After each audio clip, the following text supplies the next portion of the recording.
Hey. In life, I've learned that when you make a mistake, when you drop the ball in certain areas, when you drop people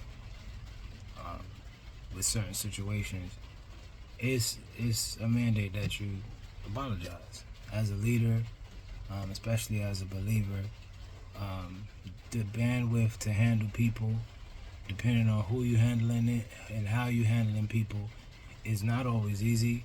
And regardless of whether they realize it or not, you always got to be aware of how you handle things and how you hear things and how you comprehend them. And when you're wrong, you gotta apologize. When you know that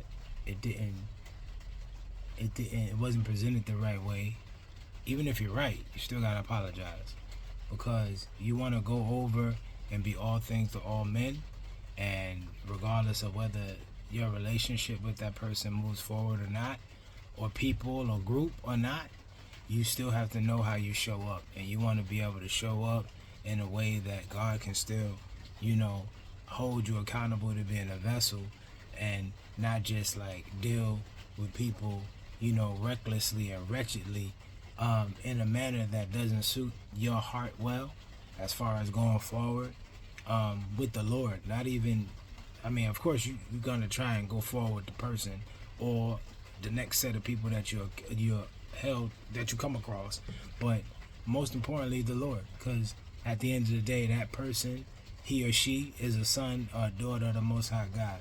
Because if you're a man of God, as I am, you gotta see them as such. You can't see them as who they say they are or what they think they are. You could take people for what they show you. Don't get me wrong. Don't not be well wise. But even when you do that and deal with people and address people, you want to address them as the Lord would. You know what I'm saying? And not everything that's said to you has to have a response. That's what I'm realizing. Not everything said to you has to have a response.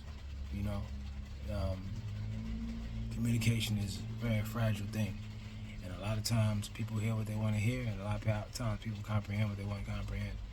But for the most part, you gotta keep your bandwidth for a relationship, because your ability to handle a relationship, or in my case, handle men in relationship, came from God. It didn't come from anybody who met me or we had a good experience. You know what I'm saying? So, yeah.